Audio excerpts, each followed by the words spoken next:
What's up?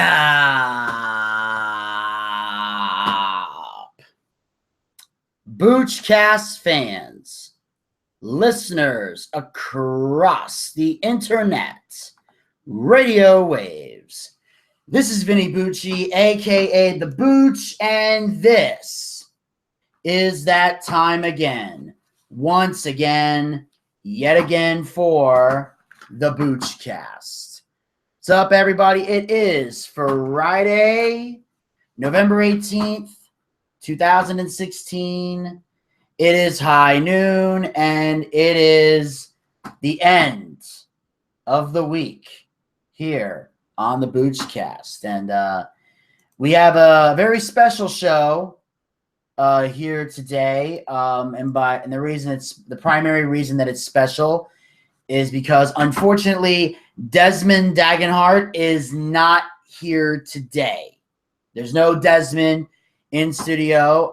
He has a date all day today, so he'll be spending the entire day with his girl and with his girlfriend, and they're having a great time. So Desmond will not be here today. Also, next week, I want to make this clear, there will be a show on Monday, there will be a show on Tuesday, and then we're off for the rest of the week. So as far as Desmond is concerned, the next time you see him here on the show will be December 2nd. December 2nd will be the next appearance Desmond makes here on the Boochcast. And December 2nd is when we are officially going to talk about Supernatural, which I'm still currently watching on Netflix. I haven't had a chance to watch any of it recently, but I am currently on season 3. That's where I'm at right now. I am on season 3 of Supernatural. So I will see what happens in the coming days and weeks, and I'll see if I can get through season 3. I want to at least make it through season 3 if I can by the time I see Desmond again. I want to see how many seasons I can get through so we can talk about it on December 2nd. So we'll go into the recap of Supernatural on December 2nd. So from now until then, you don't have to hear anything about Supernatural until that time, because Desmond, like I said, is the one who recommended this show to me. So I have to have him here to talk about it. But I will say we hope Desmond and his girlfriend have a great time. I believe they're going hiking, as well as having a few other activities. And hopefully Desmond, there's some information he might be able to share when he rejoins the show on December 2nd. Also, another big thing I want to talk about, want to remind everyone out there, on November 21st and November 22nd, that's this coming Monday and Tuesday, not only will there be episodes of the Boochcast, but also, in addition, casting will begin for season 2 of Daytime Fighting League. That's right. DFL season 2 will take place. That's right. Tryouts will be held. Casting will be done on the 21st and the 22nd. If you are interested in being a part of Daytime Fighting League Season 2, make sure you send your resume and your headshot, basically just, headshot, resume, all that stuff. Send it to throwdowntryouts@gmail.com. That's the email you want to send it to reserve a spot on the tryouts. You will need to also be required to sign a safety waiver before you will be allowed to participate. So make sure you do that. So basically, this is a show that will challenge regular people to matches centered on an exciting array of challenges that test the competitor's strength, skill, and problem-solving abilities. Producers are looking for outgoing yet average people, 18 and older, who may have always wanted to compete in the ring but have never found the right opportunity. No special fighting, wrestling, or other skills required. All body types and levels of fitness are welcome. The only requirement is to desire to become the champion of Daytime Fighting League. Tryouts are being scheduled for November 21st and 22nd, Monday and Tuesday. You'll be required to sign a safety waiver before you are allowed to participate, and to reserve a spot on the tryouts roster and complete details. Entrants must send an email to throwdowntryouts@gmail.com. So send your emails out. Send them out there. And if you're interested in being part of season 2, go do what you got to do. Now, obviously, I already know I'm going to be part of season 2, so I'm good to go on there. So my spot has already been reserved. I don't think I'm going to be wrestling. I'm not going to be wrestling, but I will be involved in the show in some way. So when I said my spot was reserved, I didn't mean that I'm going to be wrestling, unless they tell me to. I don't know what we're doing. I'm pretty sure I won't be wrestling this year, but I will be involved in the show, and I'm looking forward to it, to being part of season 2. And if you would like to join me on season 2, make sure you guys go down there and check it out. I've already sent out recommendations to all of my friends out there, to all my buddies, that I believe would be perfect for this show. And I hope and pray that these guys will take advantage of this great opportunity, because I believe that if you're a fan of professional wrestling or an aspiring pro wrestler, this is something you want to be affiliated with. I believe if you're an actor and you're looking for a TV credit, this is something you want to be involved in. You want to put something on your demo reel. And if you're a comedian as well and you're looking for credits, this is the perfect exposure for you. It has definitely opened a door between me and Adult Swim. Like I said before, I've been working on TV show ideas, and I'm hoping this time around when I start working with Adult Swim again, I definitely want to pitch some ideas to them, maybe record and hopefully get, other projects that I can work with on Adult Swim. So there's a lot of positivity that comes out of this, and a lot that I believe can be helpful to my future. So, like I said, come on down, guys. This is your chance to be a part of this. So if you want to be a part of Daytime Fighting League, now the location obviously is in Atlanta, Georgia. So if you don't live in Georgia, you would have to get here to audition. So I would take that into consideration. It will be, the location is here in Atlanta. It will be, the casting's done here, the filming's done here, everything's done here in Atlanta. So that's the only catch for those of you listening out there. It will only affect the Atlanta area. It'll only be happening in the Atlanta area. Now, like I said, you have to be from Atlanta, but if you're willing to make the trip to audition, by all means do so. Like I said, it'll take place Monday and Tuesday, the 21st and the 22nd of November. This coming Monday, this coming Tuesday, the casting will be done, and I wish all of you that do sign up the best of luck. The only people I know for sure that are definitely going to audition are two of my best friends in Atlanta comedy, and that is Jerry Truman and Joe Pettis. I've reached out to both of them. I reached out to them because A, they're big time wrestling fans, so I know they want to be a part of this.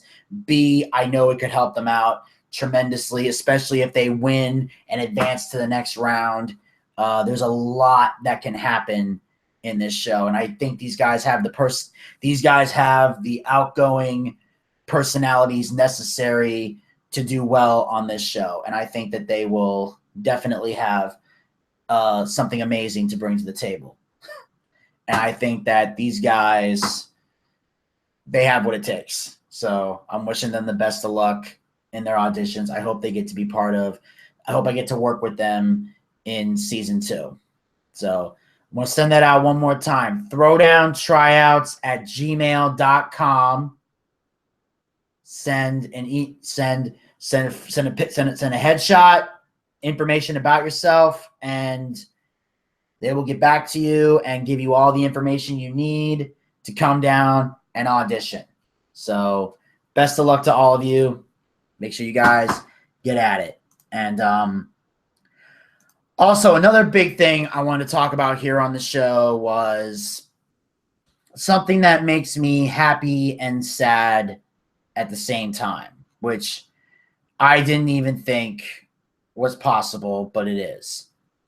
Last night, after the Boochcast, I was pretty much sitting at home watching a lot of wrestling, trying to get everything that I needed ready for the show today. I watched Lucha Underground. I was watching Lucha Underground.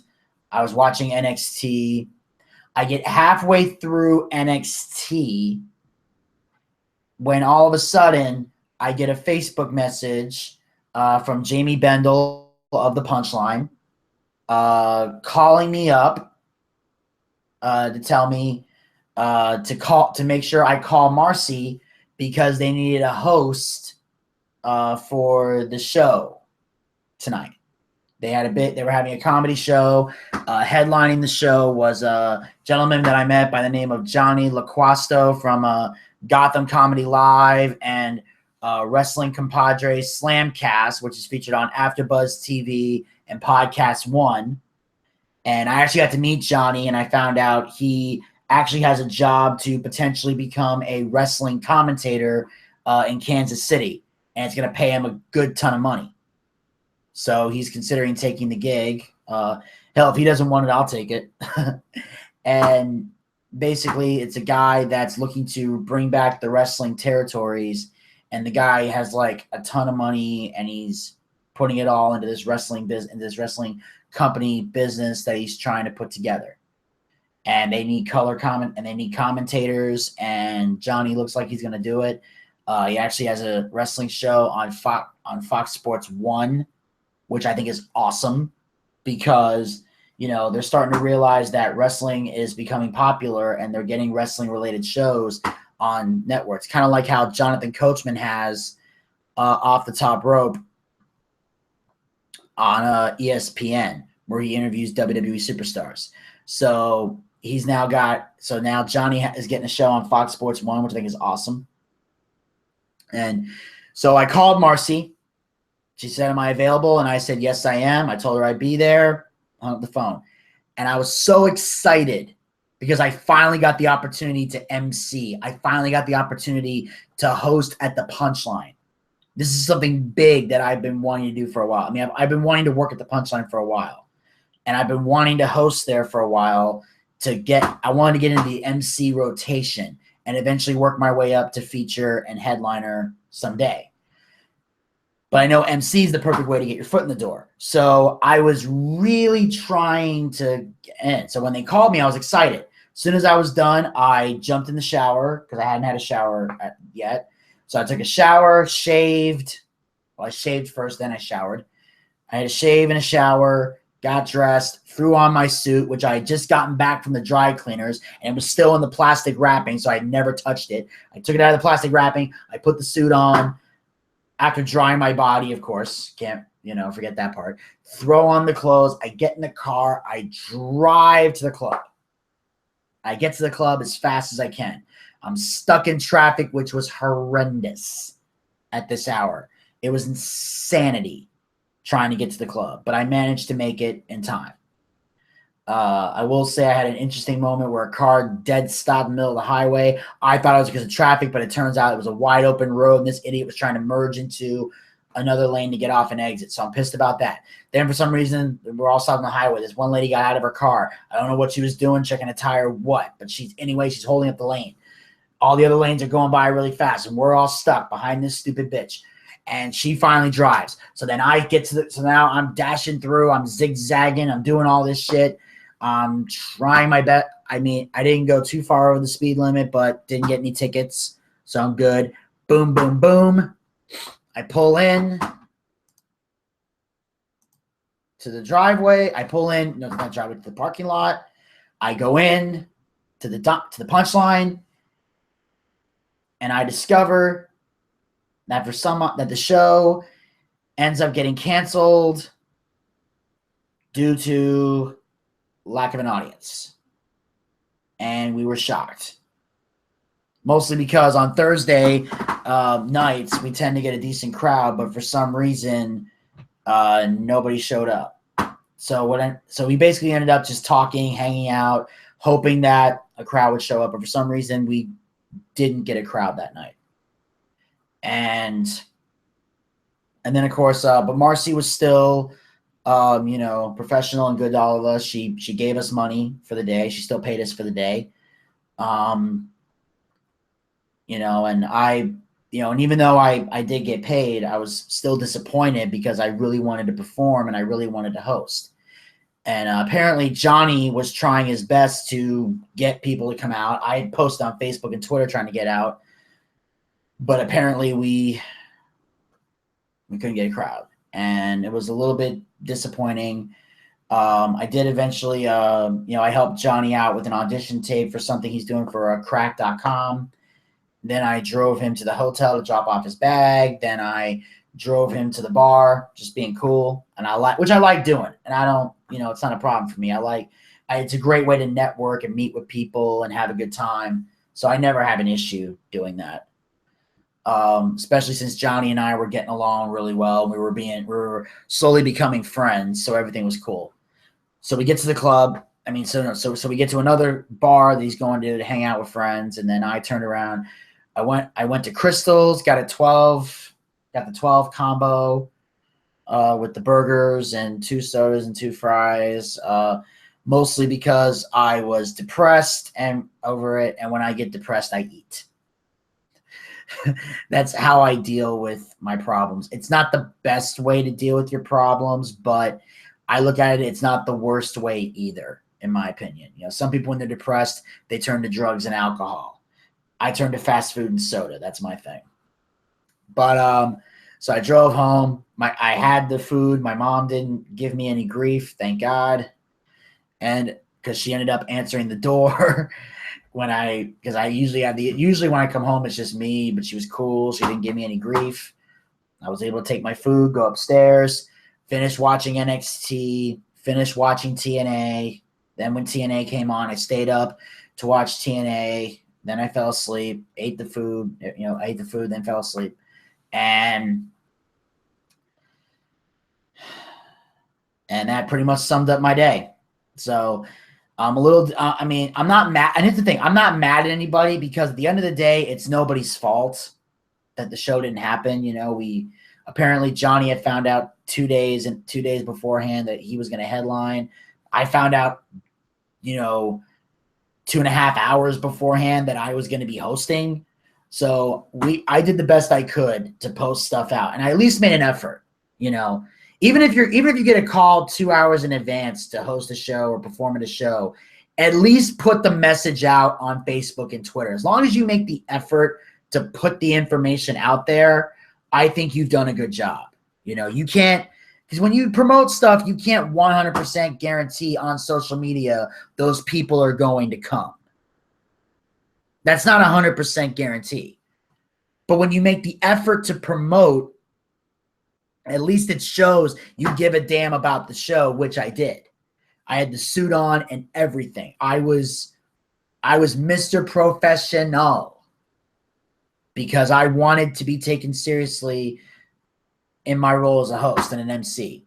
So I'm just, so like I said, I'm not mad at anybody. I am a little, disappointed the show didn't take place, but my hope and prayer is that I just hope that Jamie and Marcy don't forget about me and that they will give me another chance. They will reschedule me and give me another chance to host another show since I did not get a chance to do it today.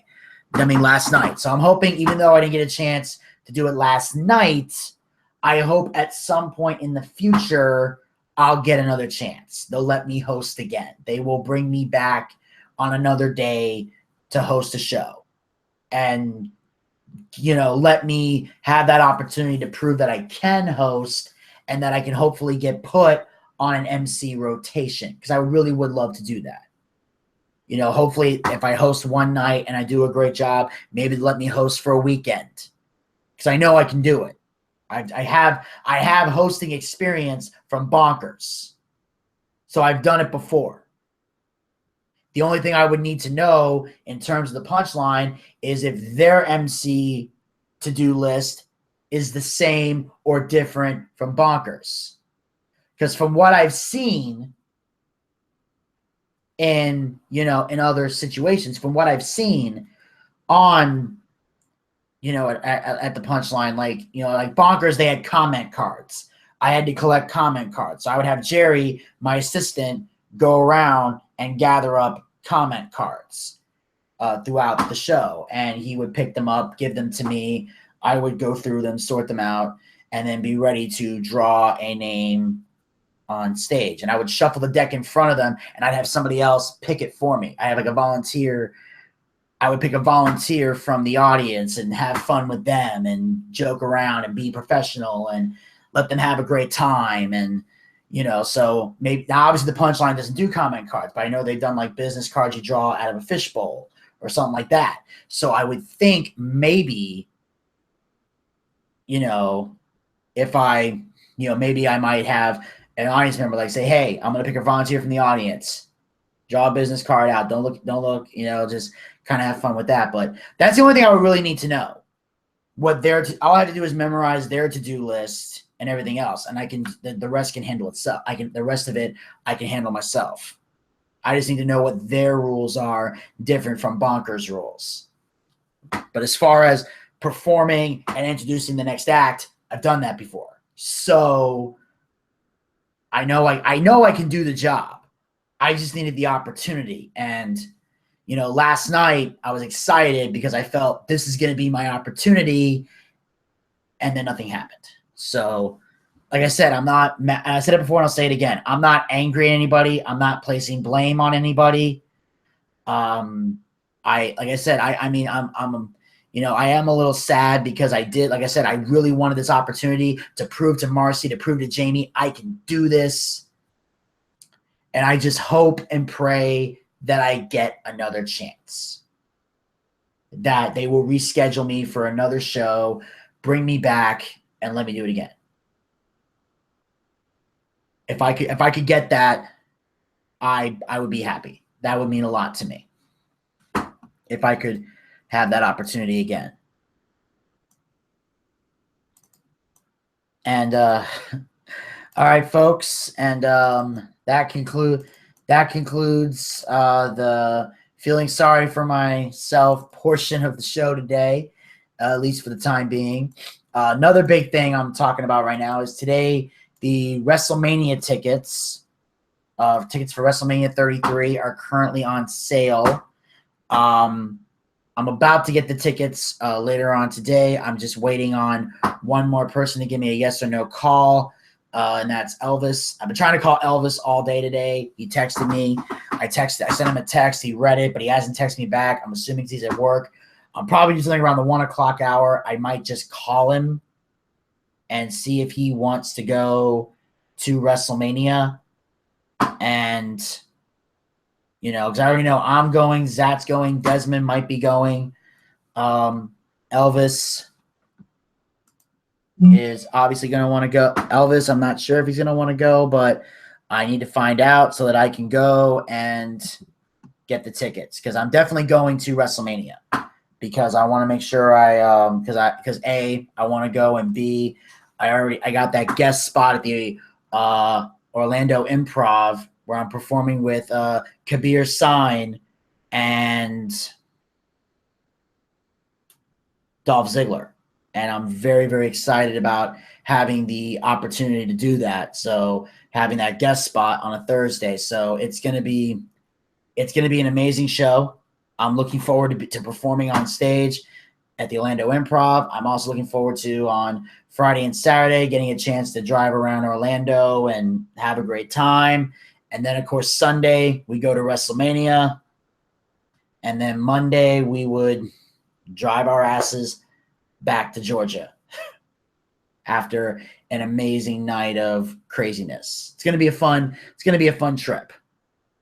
I believe this is going to be a really fun trip, and we're going to be, having ourselves a great time. So I just need to wait for Elvis to contact me, although I might just do something on the show where I'm probably going to call him on his break.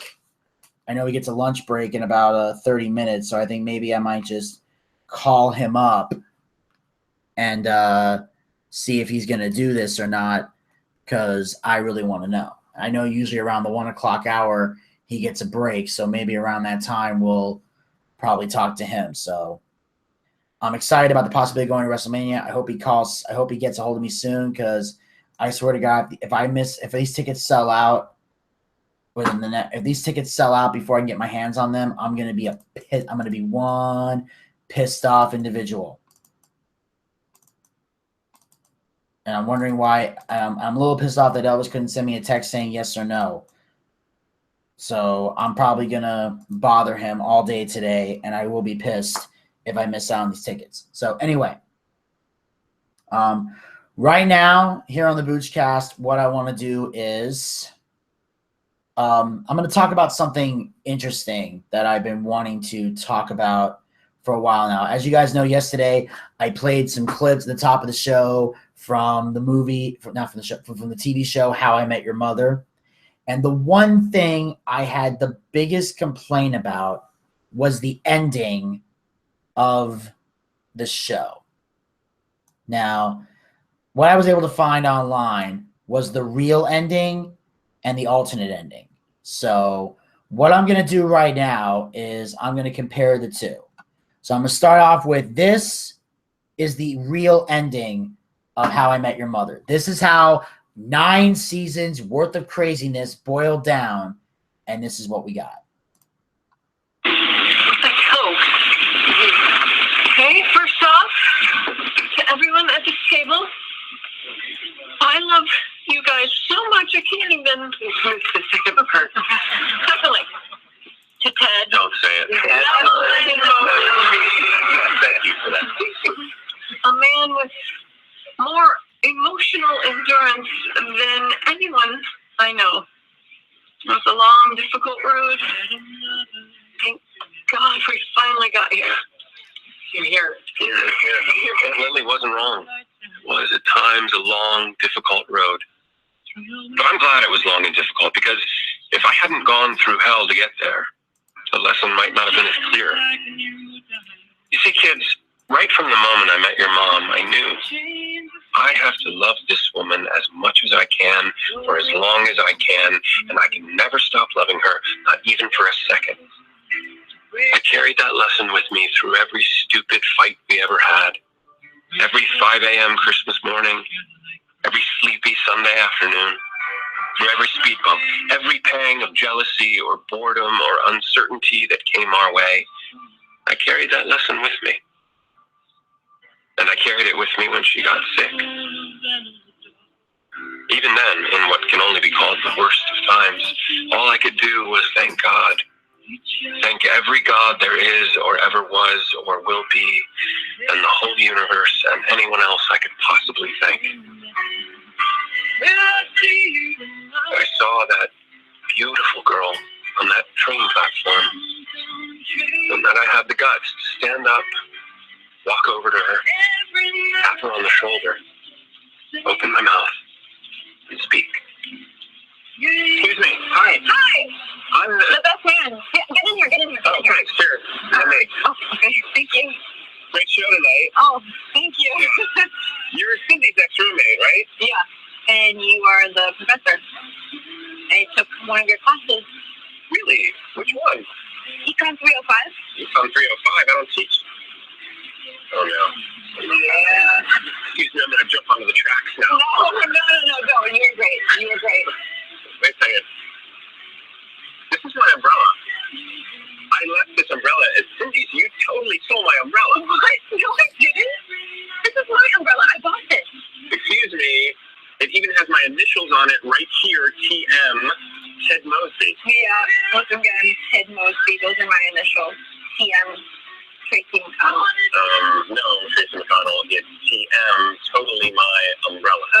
Your TM, terribly mistaken, because this umbrella has always belonged, TM, to me. Although I did lose it for a few years there. Well, I went to this dance club. It's St. Patrick's Day. On St. Patrick's Day. And you left it there. And I left it there. You never thought you'd see it again. I never thought I'd see it again. Funny how sometimes you just find things. Hi. Every night is just the same. All the confidence and shame. And that, kids, is how I met your mother. That's it. That's it. No, I don't buy it. That is not the reason you made us listen to this. Oh, really? Then what's the reason? Let's look at the facts here. You made us sit down and listen to the story about how you met Mom. Yet Mom is hardly in the story. No. This is a story about how you're totally in love with Aunt Robin. And you're thinking about asking her out, and you want to know if we're okay with it. I can't believe this. I kept this story short and to the point, and you guys still missed it. The point of the story is that you totally have the hots for Aunt Robin. No, I don't. Yes, you do. You're grounded. Wow, you were really into Aunt Robin. You're grounded too. Okay, suppose I were interested in Aunt Robin in that way. It's not like I do anything about it. I got you guys to think about. Dad, we love Aunt Robin. Whenever she comes over for dinner, you guys are so obvious. Come on, Dad. Mom's been gone for 6 years now. It's time.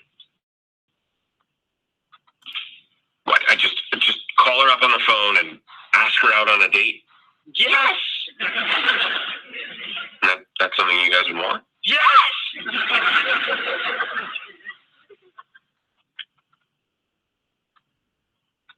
All right, I'll give her a call. Do it. I am. Call her. I'm calling her. Great. There I go.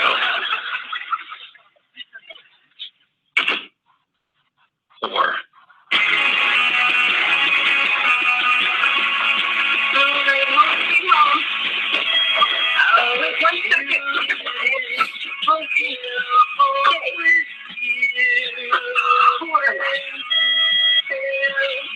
Television display front door security. Television display.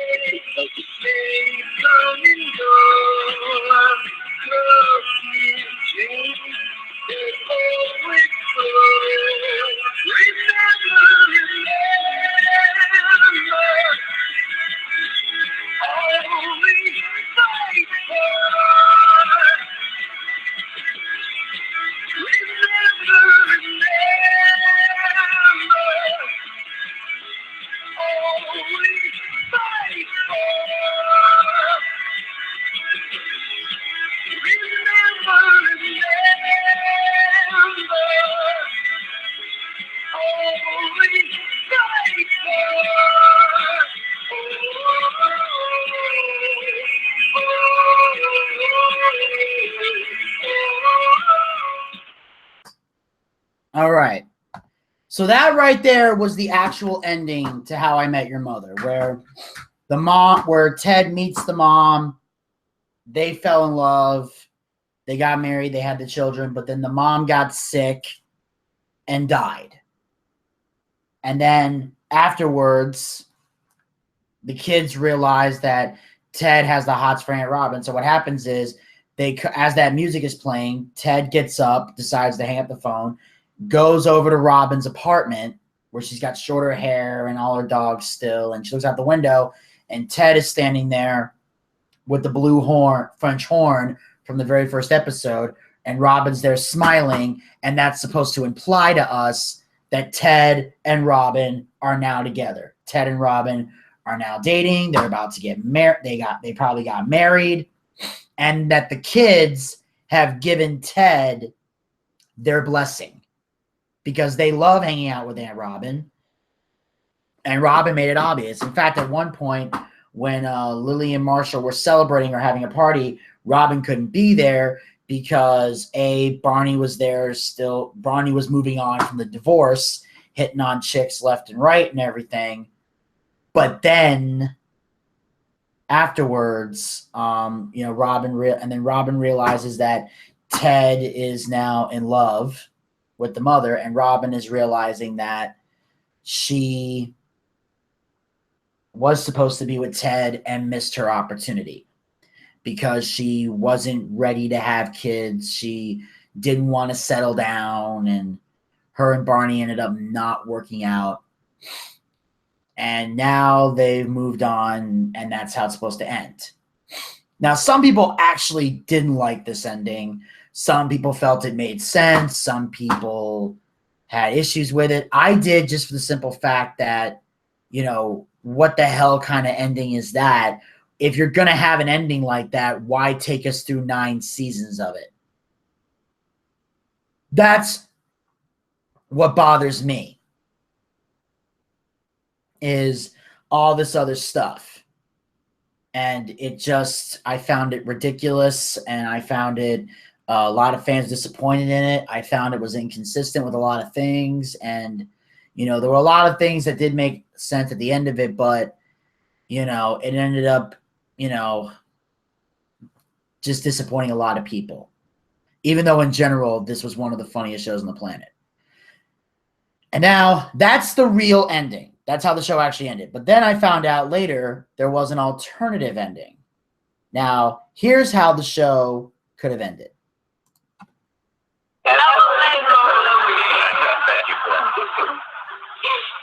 A man with more emotional endurance than anyone I know.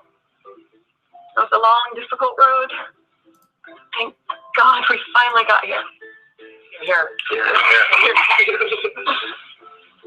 Aunt Lily was half right. It was a long road. You might even say it was really, really, really, really long. But difficult? Nah. It was life. Stuff happens in life.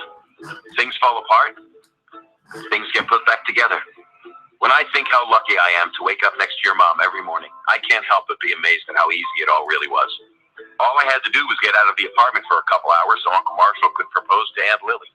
Go to the bar, meet your Aunt Robin, convince your Aunt Robin to fall in love with me, break up with your Aunt Robin, go on the rebound, go get a rebound tattoo, go get the rebound tattoo removed, meet Stella, convince Stella to fall in love with me, get engaged, get left at the altar, get fired, get beat up by a goat, get a job as a professor, teach the wrong class, date the wrong girl, date the wrong girl again, date the wrong girl a few times actually, let Uncle Barney fall in love with Aunt Robin, let Aunt Robin fall in love with Uncle Barney, book the wedding band, go to their wedding, make sure their wedding actually happened,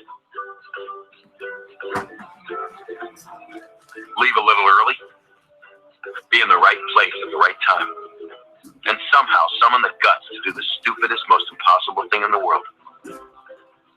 Walk up to that beautiful girl standing under the yellow umbrella and start talking.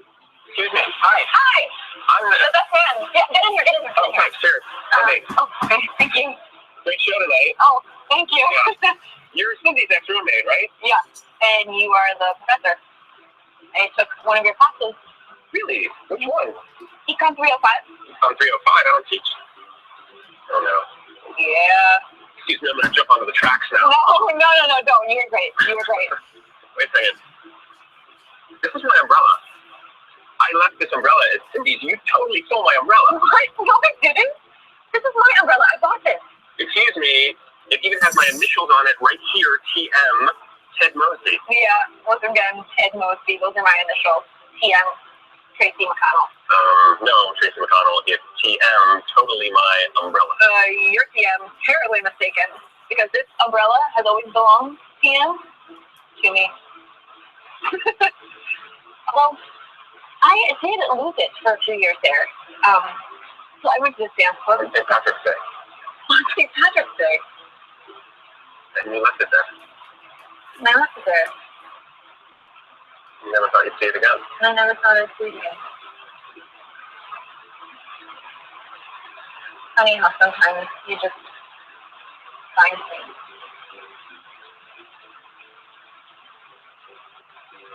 Hi. Hi. See? Easy. And that, kids, is how I met your mother.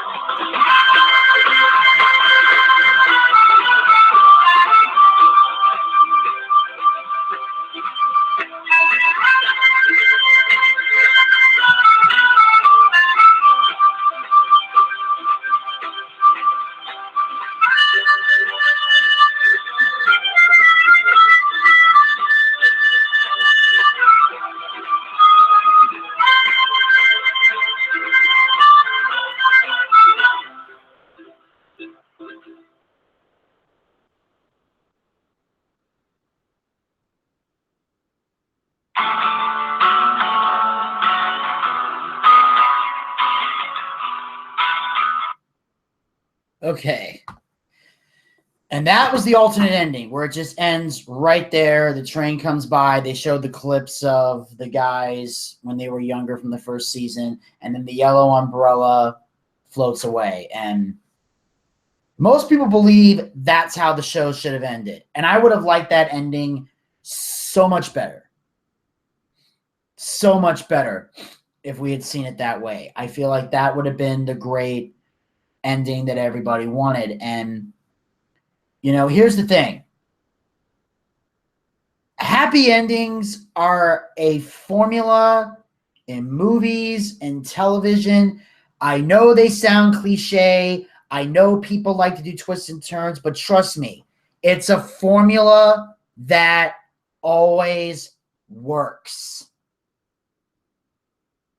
It never fails. Okay? Because subconsciously, when you see a happy ending with couples and things like that, deep down in the subconscious of every human being, deep down, we all want to feel that. We may not admit it. We may not say it in public. But we want that. Everybody dreams of having that moment. You know? And that was what was great about certain sitcoms, especially How I Met Your Mother. That it can be at times, it was the funniest show on the planet, but it takes you on an emotional roller coaster. These are things, these are moments that work. And in my opinion, this ending would have made it a 10 times better show. Because that's the big thing, is the finish, the end. That's why I'm so critical of certain wrestling matches. People will tell me, oh my God, this match was incredible. All the high spots and the excitement and the action. And I'll sit there going, the match sucked. People will look at me and go, how can I say that? And the answer is simple. The finish was terrible. You can have one of the best matches in the world. Everything can be great from start to finish. But if the ending sucks, it kills the whole thing. That's why in stand-up comedy, when comedians do jokes, the key is to start strong and you finish strong. You have a good opening joke, you have an awesome closing joke, and you fuck around in the middle. Because statistically, crowds will forgive you for the middle part of your act. The middle part might not always be as funny. Some jokes may not hit, but as long as you start off funny with a good, strong, funny joke and you close with a good, strong, funny joke, you can get off the stage no problem. And they will enjoy it. And that's what's great. It's you build the crescendo. That's why the last match in a wrestling show is called the main event. Every other thing should build a crescendo to the main event. If your main event doesn't deliver, your pay-per-view sucks. That's a fact. If you make a movie, a horror movie, you might have some great beginnings, a great middle. You might have some gory scenes that people might enjoy. But if the ending sucks, your movie's going to get a bad review. At least for me anyway. I might say, hey, the beginning was great, the middle was great, the ending sucked, it sucked. That's how I am with wrestling matches. If I don't like the finish, I don't like the match. I don't care how many high spots you did. I don't care if somebody jumped off the top of a scaffold and plowed somebody through 3 stacks of tables. If I don't like the finish, the match is terrible. And that is just how I've been with matches. I might like certain aspects of a match. I might give credit where credit is due as a wrestling guy who analyzes wrestling because, on some level, I have to at least try to be unbiased, but I'm a little slanted and biased in some regards. But if I don't like the finish, I don't like the match. That's how I am. Why would I want to watch? That's why it's hard for me to rewatch certain matches because I'm like, why would I want to go back and watch this match when I know the ending's going to suck? That's how I am. So, honestly, the happy ending formula, it works. You might not think that it works, but trust me when I tell you, it does. That's why I couldn't stand the Wonder Years. Because you find out Kevin and Winnie don't get together. It's disappointing. Imagine if on the last episode of Friends, Ross and Rachel never got together. If Rachel never got off the plane. If Rachel didn't even leave the voicemail message saying she wanted to get off the plane. What if Ross and Rachel just never got together? You think people would have enjoyed that final episode of Friends? I guarantee you they wouldn't have. If you have, or it would be like The Nanny. If Fran and Maxwell never got together, or if they did and they got divorced, or something happened to cause a breakup between them. Trust me when I tell you, it would have been a disappointment. There's just certain things that audience members expect. And sometimes, even if you don't like it, the best thing to do is give the people what they want. And I think that a lot of people wanted that alternate ending. And I know some people are saying, well, they wanted to send a message that sometimes in the real world, you don't always get what you want, and blah, blah, blah. And I get that. I understand that. I know in the real world, you don't always get what you want. I'm not like these self-entitled brats that have safe spaces and cry zones and Play-Doh and coloring books and shit. Or therapy dogs because they can't mentally deal with life. I'm not one of those people. I know in life you don't always get what you want. Hell, I'm 29 years old. I don't always get what I want. Sometimes I do. I get blessings sent my way. But there are a lot of other things. There are plenty of things in life that I've wanted that I've never gotten. And I've learned that in life, you don't always get what you want. I get that. That's not a lesson that certain people need to learn. Now, if you're creating a sitcom for the younger generation, then that's an acceptable ending. Now, if How I Met Your Mother is geared towards the millennials, the younger generation, well, then yes. By all means, have a sitcom that revolves around that. Because they're the ones who need to learn the lesson. You don't always get what you want. People my age, we already know that. But the purpose of entertainment, for me, is to escape reality. That's what entertainment should be. Now, you can base your entertainment or base your ideas on things in the real world. But when I watch a TV show, when I watch TV, unless I'm watching the news, I'm looking to get away from reality. That's what entertainment should be. Put all the let me forget about all the shit going on in the real world and entertain me. Make me laugh. Make me cry. Make me get emotionally invested in whatever it is that you're doing. But that's what I look for. I don't need a life lesson from a sitcom. I watch a sitcom to laugh. Or if it's meant to be emotional, it gets really emotional. And sometimes I don't mind that either. Having some serious moments every now and then. But you sprinkle it in. You don't force it in. But I just felt that the alternate ending was a much better ending. Because How I Met Your Mother should have been the story of how he met the mother, end of sentence. It should not have been about, oh, now he moves on from the mother and gets together with Robin. That should not have been the ending that people want to see. Okay, yeah. And then also they got Barney and Robin divorced, which was dumb.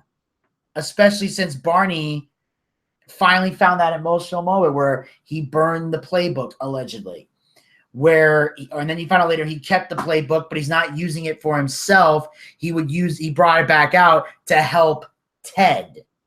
Because Barney has no desire to chase women anymore. And it humanized Barney. But then showed him so to have him go back to his, womanizing ways after getting divorced from Robin just was disappointing. And then you find out Barney does have a daughter, but it's not from Robin, which is kind of messed up in a way. Like, I just thought it was messed up. And it just, for some reason, it just didn't feel right to me. And that's how I feel. That's just my opinion. And I know some people out there probably thinking to themselves, Booch, I thought we were done with How I Met Your Mother. Well, I promise you, this time I really mean it. We're done with How I Met Your Mother. I at least wanted to play those last 2 clips. And now the How I Met Your Mother talk is over. I promise you, I swear to you, I'm not bringing it up ever again. Okay? I just wanted to get those clips out of the way because I never really had a chance to play them. So what I think I want to do right now is there's a part of me that wants to call Elvis. Probably get him on the line and see what's going on with him, but I don't think he's available yet to do this show, to be on the show. So what I think I'm going to do right now is I'm going to play a clip. Do I want to play a clip from Raw? Yeah, I do. So here's what I'm going to do. I'm going to play a clip right now from Money. Do I want to play a clip from? You know what? Let me see. I'm probably going to do something special here right now. Here's what I'm going to do. I'm going to play another clip here because I'm thinking in a couple minutes I'm going to try to call Elvis. But there's another thing I wanted to play. For those of you that remember from a while back when we played the clip of the New Day coming in, and when they were in Glasgow, Scotland, they were talking about, marching for the freedom, and they were coming in, and they did an imitation of Braveheart, William Wallace, and, some people got the bit, some people didn't get the bit. So what I'd like to do right now, in honor of the New Day and their commitment to being Scottish, I found the Braveheart clip where he talks about freedom, and for your listening pleasure, I want you guys to try this out. Check this out.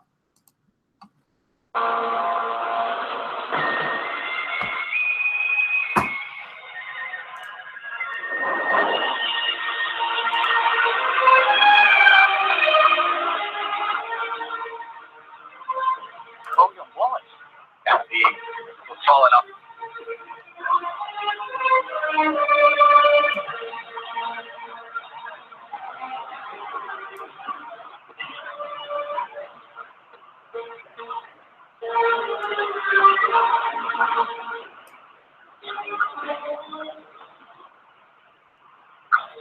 The Almighty says this must be a fashionable fight. It's on the finest people. Credit thanks to Lucha for presenting yourselves on this battlefield. I give you thanks. This is our army. To join it, you give homage. I give homage to Scotland. And if this is your army, why does it go? We didn't come here to fight for that. Oh, the English are too many.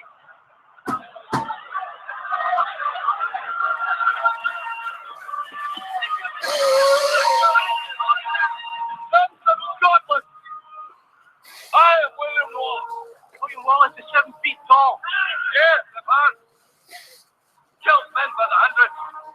And if he were here, he'd consume the English with fireballs from his eyes, with bolts of lightning from his arms. I am William Wallace. And I see a whole army of my countrymen here in defiance of tyranny. You've come to fight as 3 men. 3 men you are. What will you do without freedom? Will you fight? Get that? No. We will run. And we will live. Fight and you may die. Run. You'll live. At least a while. And dying in your bed many years from now, would you be willing to trade all the days from this day to that for one chance, just one chance, to come back here and tell our enemies that they may take our lives, but they'll never take our freedom?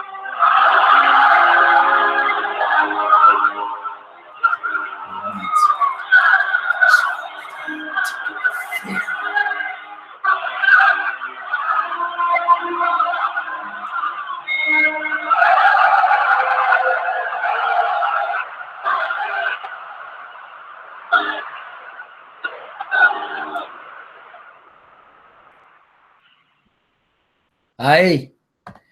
That was the brave William Wallace, bringing together all of Scotland. And it's one of the best, probably one of the best performances Mel Gibson's ever given in his entire career. And then, of course, in the end, Scotland does get its independence and its freedom from Britain. William Wallace eventually gets kidnapped. They torture him, but he keeps yelling freedom. And then eventually they cut off his head and he dies. But even though he died, he inspired a nation, a country. They stood up, they fought England, and got their independence. And it's truly, truly a remarkable story. And what I'm going to do right now is I'm going to wait a couple more minutes before I call Elvis. And what I'm going to do right now is I'm going to jump in to the recap of Smackdown Live. That's what I'm going to do right now. I'm going to start off by recapping Smackdown Live, which took place from Wilkes-Barre, Pennsylvania. This was the day after the Monday Night Raw, which we recapped yesterday. And, of course, Shane and Daniel Bryan come out to talk about this being the 900th episode of Smackdown. That fact that Edge will be hosting the Cutting Edge tonight, and there's also the return of The Undertaker for the first time since WrestleMania 32 when he beat Shane McMahon in Hell in a Cell for reasons I still don't know why. That still make no sense to me. But anyway, we kick off the show with the Intercontinental Championship match. Dolph Ziggler defends against The Miz, and here's my reaction to this. Why? Why? For the love of God, why? Someone, please tell me why. The Miz is once again Intercontinental Champion. In what fantasy world is the WWE living in where The Miz as a champion is best for business? Literally, the absolute worst human being, worst wrestler on the roster is Intercontinental Champion again. Honestly, I'm not even going to talk about the match because the match was not even worth watching. All I know is they had No Mercy. Their match at No Mercy was so awesome. No match they're ever going to do together is going to top that. And this match sure as fuck didn't top anything. Where Ziggler counters the figure four with a small package. Maurice pushes The Miz over on top of Ziggler without the referee seeing, and The Miz gets the pinfall and wins the Intercontinental Championship. So once again, The Miz cheating to win a championship, and I get that he's a heel.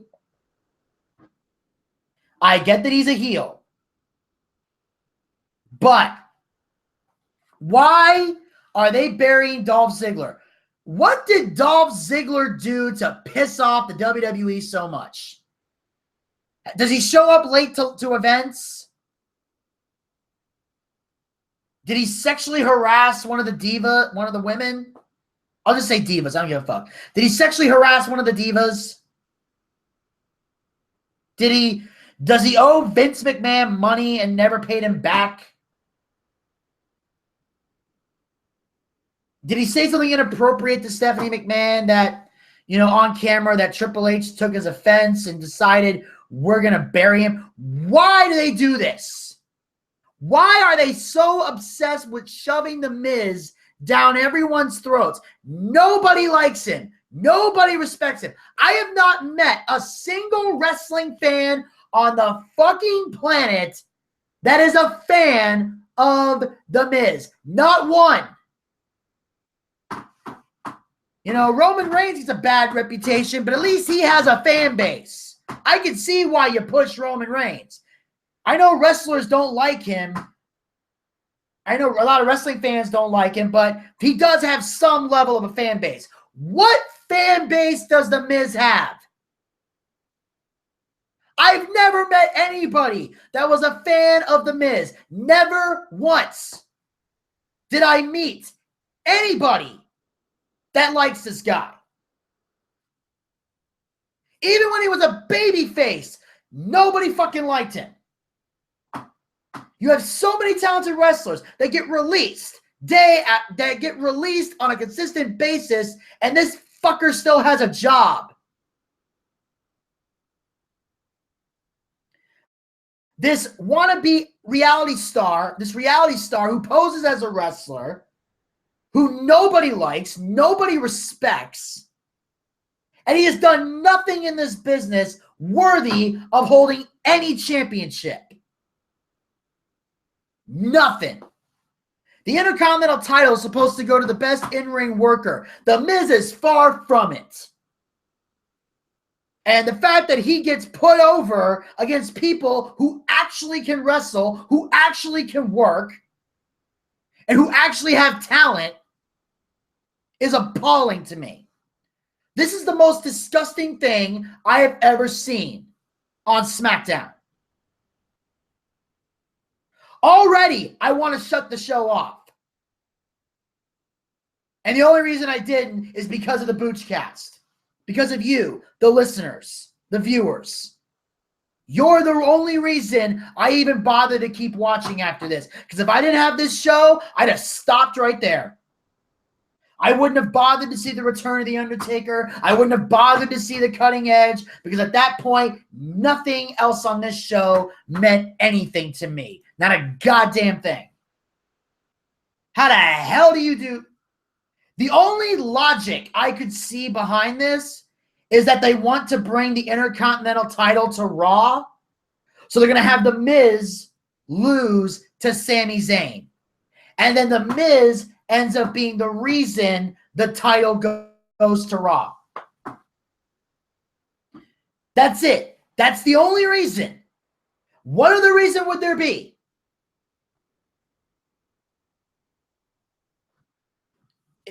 I cannot fathom this. That makes me believe that Sami Zayn's going to win. Because if you wanted the Intercontinental title to stay on SmackDown, you were better off letting Ziggler put down The Miz and then put down Sami Zayn. All I know is this. If the Intercontinental title does go to Raw and Ziggler doesn't get a rematch, he better get thrusted into the main event spotlight. He better be fighting AJ Styles or Dean Ambrose for the WWE World Championship. Ziggler better win the goddamn Royal Rumble. This better be a chance to push Ziggler to the main event, where he belongs and where he should have been after SummerSlam. But for some reason, you let Dean Ambrose hold on to the championship. God. No wonder Ziggler's been thinking about leaving the company when his contract expires. I don't blame him at this point. Because WWE clearly doesn't know what the fuck they're missing with Dolph Ziggler. Somebody in the creative team does not have an understanding of what the fans want. That is despicable. So now The Miz is going to face Sami Zayn for the Intercontinental title.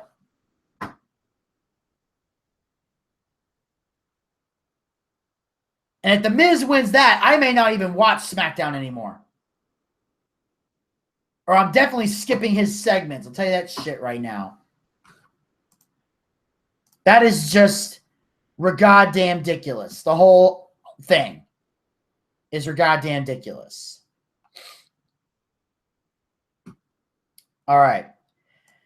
And then, of course, after that, we cut to the backstage area. I don't have a clip of this, but Alexa Bliss complains to Daniel Bryan that her foot was on the rope when she lost to Becky Lynch last week. Says she deserves to be the rightful champion. Daniel Bryan's trying to explain to her that, the referee's decision stands. Becky Lynch is the champion, is still the champion. However, Alexa Bliss will get her rematch, but right now she has to focus on beating Team Raw at Survivor Series. So that's the thing.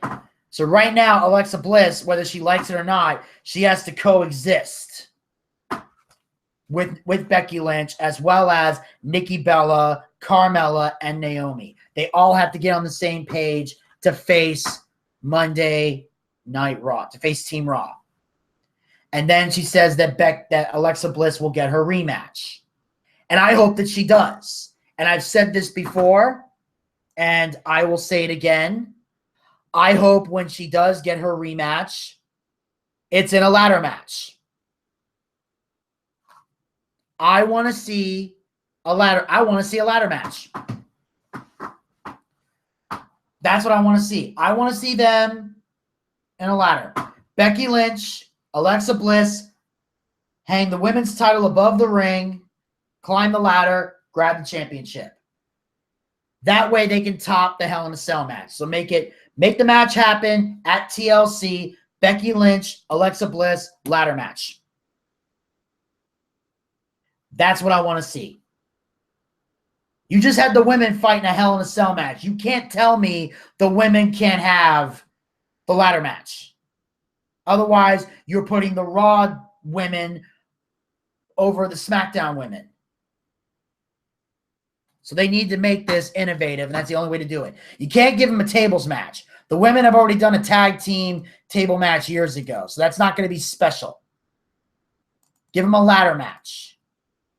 That way you don't have to worry about feet being on the rope, and you can just climb up and grab the title. Especially if you want, and that could be a great way for Alexa Bliss to win the championship. And on that note, we'll move on to the next match of the evening. We got Kalisto versus Oni Lorcan. And of course, Oni Lorcan is a talent from NXT that got called up temporarily. I don't think it's a permanent call up. I think it was just to be an enhancement talent for Kalisto because I don't think they could bring one in. And of course, this is a quick back and forth squash match.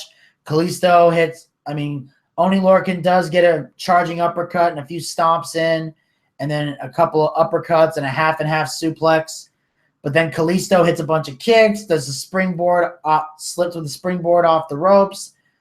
Lorcan with more uppercuts to Kalisto, but then Kalisto counters with Salida del Sol and gets the win. So Kalisto does win the match. And then, of course, he'll challenge Brian Kendrick for the Cruiserweight Championship. If Kalisto wins the title, the Cruiserweight division will move to SmackDown Live. So there's a part of me that does think that that's going to happen since SmackDown's supposed to be about the land of opportunity. But at the same time, I think Raw wants to keep the Cruiserweights to have that filler spot for a 3-hour show. But I feel like SmackDown would be a better place for them. And I think Kalisto would be great to be Cruiserweight champion, especially since he's a former United States champion himself. I think he'd do a hell of a job as a Cruiserweight champion. But all I know is this match did not make Kalisto look good. If anything, it made Oni Lorcan look like a badass and Kalisto getting the victory out of nowhere. So obviously, I don't feel like this match did the job in making Kalisto look strong. Yeah, he got the victory, but he was getting his ass kicked in the process. So that's basically – so if Kalisto does win, that's probably going to be what happens. Brian Kendrick whoops his ass, and then Kalisto does a Salida del Sol out of nowhere. So if anything, it made Oni Lorcan look strong, which is great if you want to build new talent, but it's not good on the go-home edition before a pay-per-view. This is the kind of shit you want to do after Survivor Series, assuming Kalisto isn't in a major match at TLC.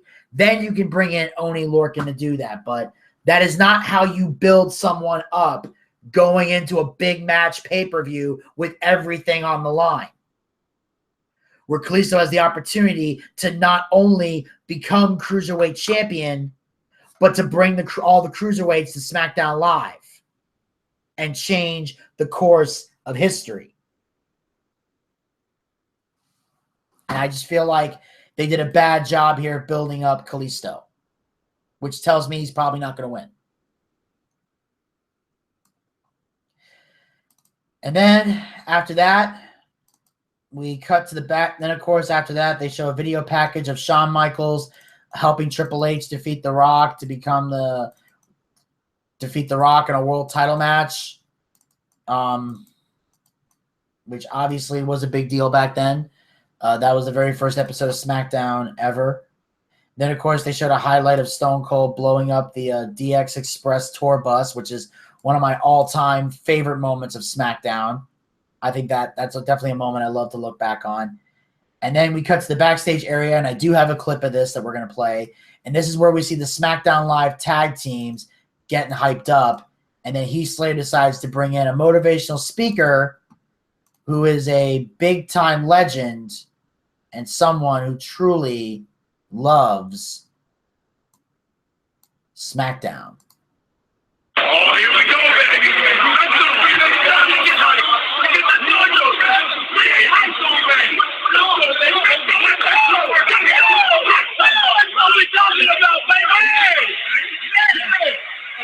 Captain, we got you guys a match tonight. There it is. Yeah, there it is. Tonight, guys, is the 900th episode of SmackDown Live. Yep. Yes, sir. And we thought we were bring in a motivational speaker to pump their boys up, right?